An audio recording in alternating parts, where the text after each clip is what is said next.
In 1881, a photograph appeared that should never have existed.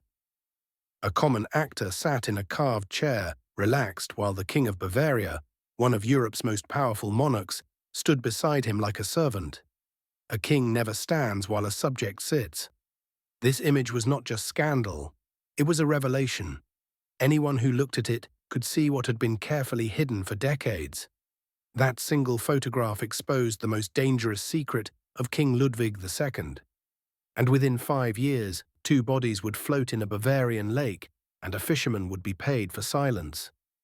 Now think for a moment. What single image today could destroy someone's life like that? To understand why that photo mattered, we have to return almost 20 years earlier. Munich, 1863. Ludwig was only 18, the crown prince of Bavaria, celebrated for his beauty and destined for a throne that demanded heirs. At court, everything was measured: gestures, glances, silences. But when he saw Paul von Thurn on taxis, a young officer in gleaming uniform, something broke through the performance. A spark passed between them in the throne room, silent, undeniable, and dangerous. Their lives became entwined quickly. Paul entered the prince's chambers after midnight, when the palace corridors fell into silence. Official letters were composed with rigid formality, but other words survived, hidden in archives. Lines of burning devotion, promises of body and soul. Letters so tender that later they would be used as evidence of madness. But the Bavarian court was a house of whispers. Servants saw too much. Ministers noted every irregularity. In the beer halls of Munich, rumors spread that the heir preferred late-night company with an officer rather than any princess presented to him, the kind of rumor that could poison a dynasty. Ludwig's mother, Queen Marie, acted swiftly. Paul was summoned, spoken to behind closed doors, and by morning he was gone, transferred to another posting, never to return. That was Ludwig's first lesson. Love for him meant exile and loss. Yet something else took root in that same year. Slowly he began retreating from the daylight. Morning meetings were missed. Afternoons passed with silence behind closed curtains. Ministers muttered about grief, but the truth was deeper. Ludwig had discovered that the night gave him freedom. In darkness, the mask could drop. In darkness, he could be what the daylight forbade. And so the long transformation began. The prince who should have embodied tradition was already drifting toward a secret world where sunlight was his enemy and night his kingdom. But tell me, if you were Ludwig, would you have obeyed the crown's expectations or chosen the shadows for a chance to be yourself? The loss of Paul cut through Ludwig like a blade, but the wound did not close. It reshaped him. At only 18, he learned that his desires carried a price: exile for the one he loved, suspicion for himself. But instead of retreating into obedience, Ludwig began to craft a parallel existence. Outwardly, he played the role of the dutiful prince, attending councils, riding in processions, smiling when required. Inwardly, he withdrew, his soul beating only in the hours after dusk. By winter, courtiers noticed something strange. The prince was rarely seen before sunset. Ministers recorded in their journals that His Highness appeared to suffer from an aversion to daylight. What they called eccentricity was in truth adaptation. The night gave him cover. In those shadowed hours, he could pace without eyes watching, could write letters that no protocol would allow, could dream without interruption. When his father, King Maximilian II, died suddenly in 1864, Ludwig ascended the throne at just 18. The weight of the crown was more than gold. It was expectation. Bavaria demanded heirs, demanded a queen. Yet for Ludwig, the idea of marriage was suffocating, a sentence to live a lie every hour of every day. Still, the machinery of monarchy moved forward. Suitors were paraded before him, portraits of princesses sent across Europe. Eventually, in 1867, the court celebrated when Ludwig announced his engagement to Princess Sophie, sister of the Empress of Austria. She was elegant, intelligent, everything the public wished for their queen. The wedding was set for his own birthday, August 25th. Invitations traveled across Europe. But as the date neared, Ludwig faltered. First he postponed, then again. Finally, he confessed to Sophie what no king should ever have admitted. He could never love her. He told her she deserved someone who could give her everything, something he knew he could not. The engagement collapsed, scandal rippled through Europe, and whispers grew sharper. Sophie never married another, claiming she could not after Ludwig's love. But she misunderstood. His love was already elsewhere. The court was unsettled, but Ludwig had chosen his path. Daylight belonged to ministers, to expectations, to false smiles. Night belonged to him. By 1870, his life had completely inverted. He woke at sunset, ate breakfast at midnight, held councils long past midnight. Sunrise became the moment of retreat, when others began their day and he ended his. Tell me, if you were trapped in a life where every hour of daylight was a mask, would you not also trade the sun for the sanctuary of the night? The broken engagement with Sophie was seen by the court as weakness, but for Ludwig it was liberation. He had severed the last tether to a life built on expectations he could never meet. The whispers of ministers, the mutterings of priests, the disappointed sighs of his family. He endured them all because in the quiet hours after sunset, he was free.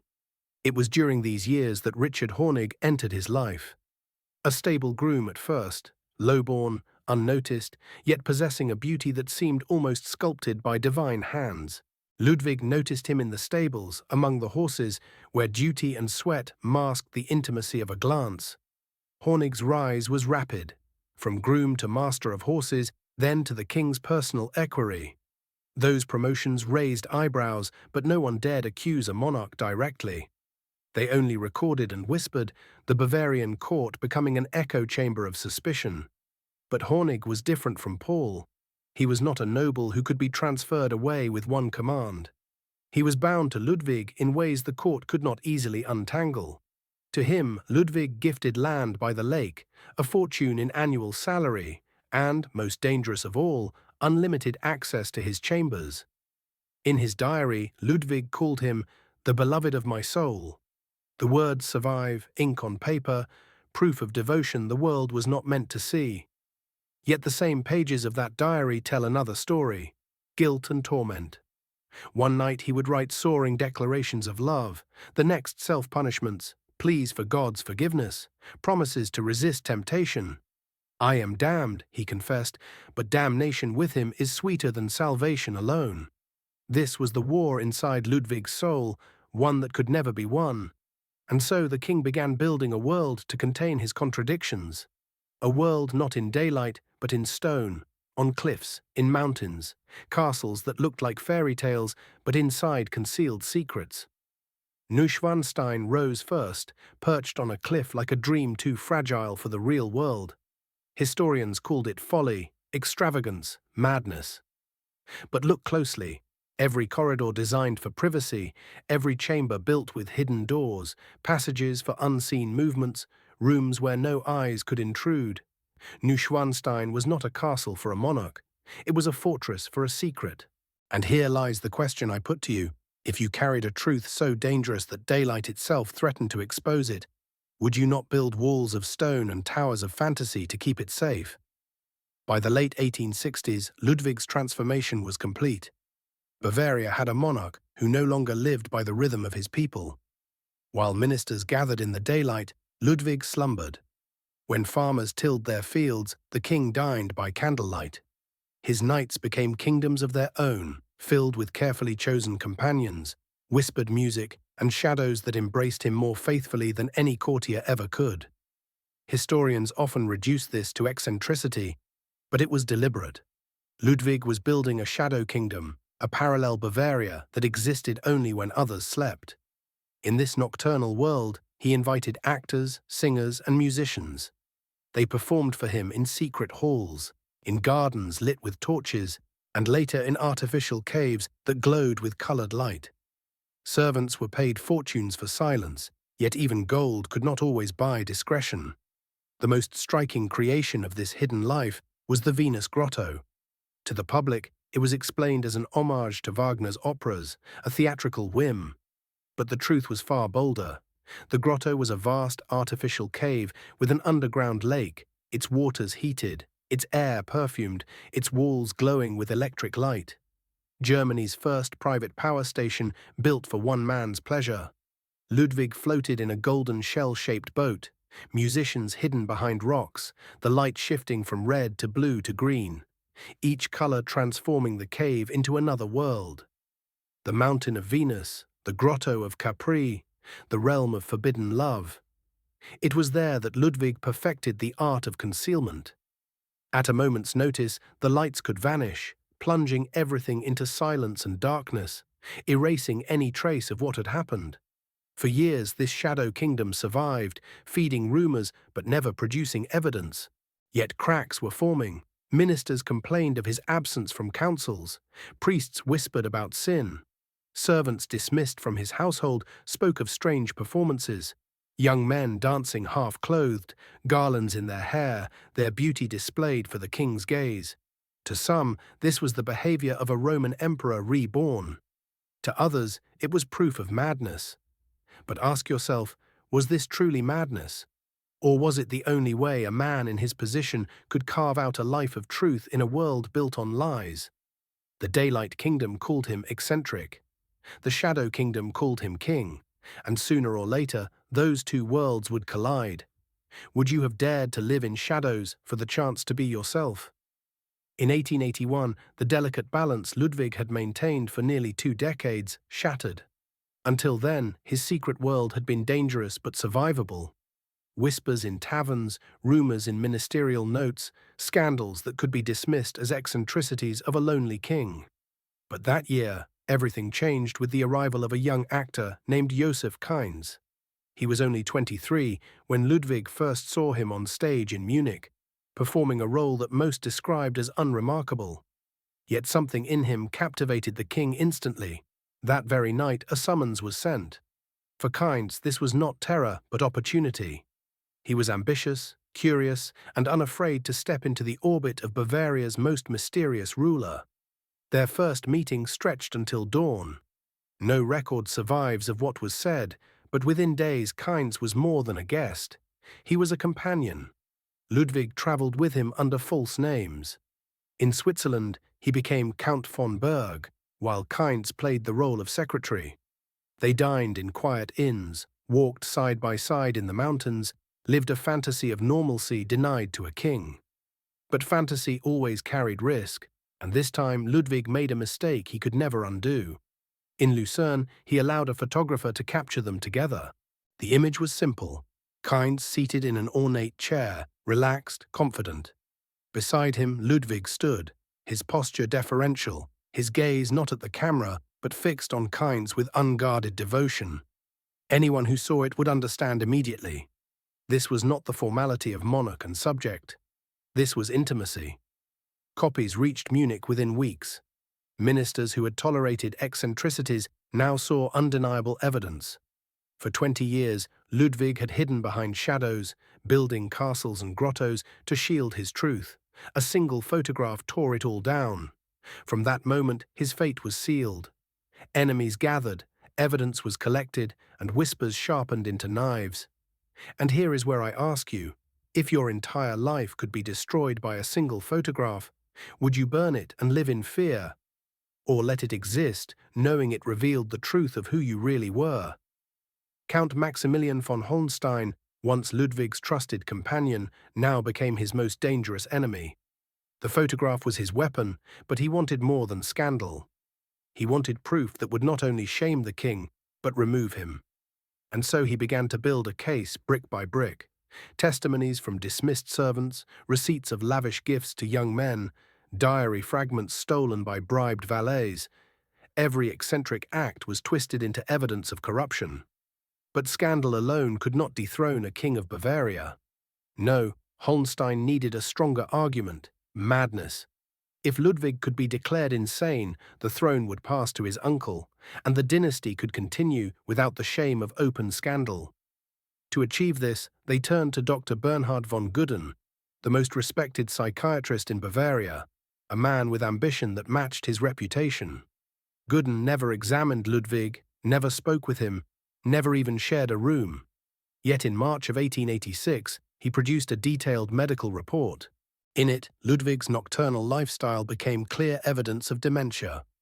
His passion for building castles was labeled delusions of grandeur. His secret gatherings, his intimacy with men, diagnosed as contrary sexual instincts indicating moral insanity. The report was a masterpiece of fraud, polished with the authority of science, designed not to cure but to condemn. By now, Ludwig's debts had swollen to more than 14 million marks. His castles bled the treasury dry, his ministers feared financial ruin, and his increasingly visible relationships left fewer shadows to hide in. The perfect storm was gathering, a king inconvenient to his ministers, dangerous to his dynasty, and now, thanks to a doctor's pen, officially mad. On June 10, 1886, the decision was made. Ludwig II was declared insane and unfit to rule. His uncle was appointed regent. A commission prepared to move against him. Yet in Neuschwanstein, Ludwig still had loyal servants who warned him, who begged him to flee. Even Empress Elizabeth of Austria, his cousin and closest ally, arranged carriages at the border. But Ludwig hesitated. Where would a deposed king go? He asked quietly. What life exists for a Ludwig who is no longer king of Bavaria? And that hesitation sealed his fate. Now think about it. If you were told the world was ready to erase you, your legacy, your name, would you run and vanish into obscurity, or would you stand, even knowing death might be waiting? The night of June 12, 1886, Neuschwanstein was no longer the fairy tale fortress Ludwig had dreamed into existence. Its towers stood silent, its halls filled not with music, but with footsteps of the men sent to strip him of his crown. The commission arrived at dawn, armed not with swords, but with papers declaring the king insane. At their head was Dr. Bernhard von Gudden, the man who had condemned him without ever meeting him. They found Ludwig fully dressed, as though he had been waiting for them. Witnesses later recalled the scene as eerie. No resistance, no pleas, only a quiet defiance. He looked Gudden in the eyes and asked a question that cut through the performance. How can you declare me insane? You have never examined me. Gudden's response was chilling. It was unnecessary. The documentary evidence is overwhelming. From that moment, the king was no longer king. He was a prisoner. They led him away from Neuschwanstein, away from the walls built to guard his secrets, to Berg Castle on the shores of Lake Starnberg. Officially, it was for treatment. In truth, it was a cage. Guards surrounded him, ministers whispered of succession, and in Munich, his uncle began preparing to rule. But Ludwig's presence alone was dangerous. He knew too much. For 2 decades, he had gathered men in his shadow kingdom, princes, nobles, actors, soldiers. Their names had never been spoken, their deeds never written. Yet Ludwig carried those memories, and with them, a power greater than any crown. If he spoke, he could destroy reputations, expose hypocrisy, bring down houses older than Bavaria itself. That was the threat his captors understood. And so, less than 48 hours after his arrest, events moved toward a dark inevitability. On June 13th, as evening settled over Lake Starnberg, Ludwig requested a walk with Gudden. The storm had passed, leaving mist rising from the water. Guards hesitated, but were told it was unnecessary to accompany them. The king is calm, Gudden assured them. We need no protection from a broken man. It was the last time Ludwig was seen alive, and here is the question for you. If you held secrets powerful enough to shatter empires, would you keep them to your grave? Or would you speak, even knowing it would hasten your death? When the search began that night, the storm clouds still clung to the lake, the air heavy with silence. By 8 o'clock, guards grew uneasy. 2 hours had passed, and neither the king nor Dr. Gudden had returned. Lanterns were lit, boats pushed into the water, voices called into the mist. What they found, only a short distance from shore, became one of the most enduring mysteries in German history. 2 bodies floated in the shallows. Ludwig II, 40 years old, face down in the water. Dr. Gudden beside him, his face scratched, his neck bearing marks of strangulation. The official verdict came with suspicious speed. The king had strangled his doctor and then drowned himself. It was convenient, too convenient. The problems were immediate. Ludwig was an excellent swimmer. No water was found in his lungs. The lake was shallow, barely waist deep where his body lay. His watch had stopped at 6:54, but Gooden's at 8:10. How could two men die hours apart in the same place? And then there were whispers of something more disturbing. Ludwig's coat vanished after the autopsy, never seen again. Yet Countess Josephine von Werbner swore she had seen it, with 2 bullet holes in the back. And then the fisherman. Jakob Liedl was the first to reach the bodies. Within months, he owned new property. Within a year, he was mayor of his village. Payments flowed mysteriously, and for the rest of his life he never spoke publicly of what he saw. Only in private papers discovered long after his death did the truth emerge. He had been ready with a boat to help the king escape. As Ludwig waded toward him, he heard a gunshot. The king fell forward into the water. I was told, Liddell wrote, that if I valued my family's lives, I saw nothing but 2 drowned men. What really happened on the shore of Lake Starnberg that night? Was it suicide, as officials claimed? Murder, as evidence suggested? Or something darker still, a silencing of a man who carried secrets too dangerous for daylight? Now tell me, if you had been Jakob Liedl, standing in the mist with the chance to save a king, would you have risked everything for him, or chosen silence to protect your family? June 1886. Bavaria's most secretive monarch had finally been cornered. Ministers declared him insane without ever examining him, and his beloved castles turned into gilded prisons. Ludwig II, once the dream king of Bavaria, was reduced to a man under guard, escorted to Berg Castle near Lake Starnberg. Officially, it was for his treatment. In truth, it was exile before death. And yet, even then, Ludwig refused to plead for his life. When his accusers confronted him, he demanded, "How can you call me insane if you have never once spoken with me?" The silence of the commission was more damning than any diagnosis. What would you have done in his place? Run for your life, or stand with dignity knowing the end was near? On June 13th, the evening began with a simple request. Ludwig asked Dr. Bernhard von Guden, the psychiatrist who had condemned him, to walk with him by the lake. The guards hesitated, but Guden dismissed them. "The king is calm," he assured them. But calm was not the truth. Hours later, both men were found dead in shallow waters. Ludwig's watch had stopped at 6:54 p.m., Guden's at 8:10. The official story, a murder-suicide.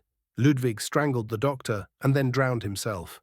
But how does a man known as an excellent swimmer drown in waist-deep water with no water in his lungs? How does his coat vanish from evidence with whispers of bullet holes ignored?